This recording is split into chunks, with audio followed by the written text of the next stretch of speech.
जय महाराज जी की सभी भाइयों और बहनों को। आज का जो दिव्य अनुभव है वो है नर्मदा रावत का, जो कि पिथौरागढ़ उत्तराखंड की रहने वाली हैं। तो चलिए शुरू करते हैं आज का दिव्य अनुभव। साधना में बैठी थी और मन ही मन महाराज जी से प्रार्थना कर रही थी, महाराज जी अब तो आप लौट आइए, आपको देखे हुए कितना लंबा समय बीत गया है।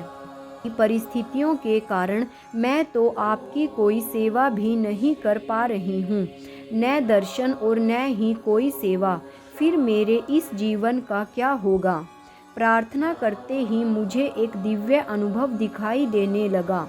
सबसे पहले मुझे गुरु महाराज जी के बहुत ही विराट रूप के दर्शन हुए कि एक बहुत बड़ा राक्षस विकराल रूप धारण कर उनके समक्ष आ गया।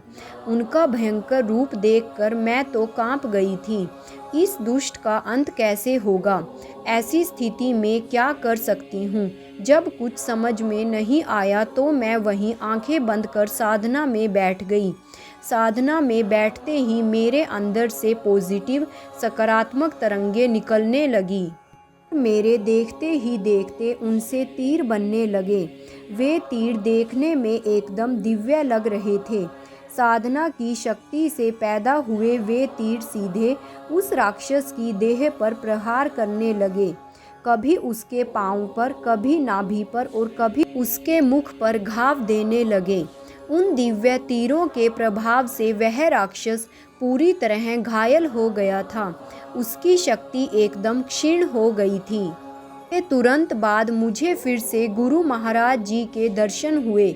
मेरे हृदय से यही निकला, महाराज जी अब मुझे समझ में आ गया है कि किसी विषम परिस्थिति के कारण जब हम बाहरी रूप से कोई सेवा न कर पाएं और आत्मा सेवा के लिए तड़प रही हो, उस समय के लिए साधना में बैठना हमारी सेवा है।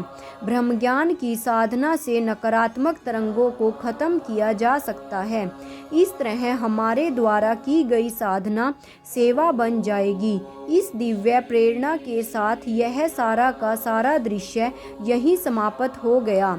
अब तो यही नियम है, जब भी मौका मिले साधना अवश्य करो। इच्छा का समुद्र हमेशा अतृप्त रहता है।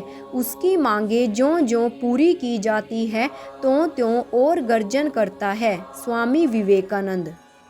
भाइयों और बहनों, ऐसे ही दिव्य अति दिव्य अनुभवों का रोज आनंद लेने के लिए मेरे चैनल DJJS परिवार को सब्सक्राइब और वीडियो को लाइक और शेयर करना मत भूलिएगा। साथ में ही नोटिफिकेशन बेल को भी ऑन कर लीजिएगा ताकि आगे आने वाली सभी वीडियोस की जानकारी आप तक समय रहते पहुंच सके। और कमेंट बॉक्स में ओम श्री आशुतोषाय नमः लिखना मत भूलिएगा। जय महाराज जी की जय, आशु पिता भगवान की। ओम श्री आशुतोषाय नमः।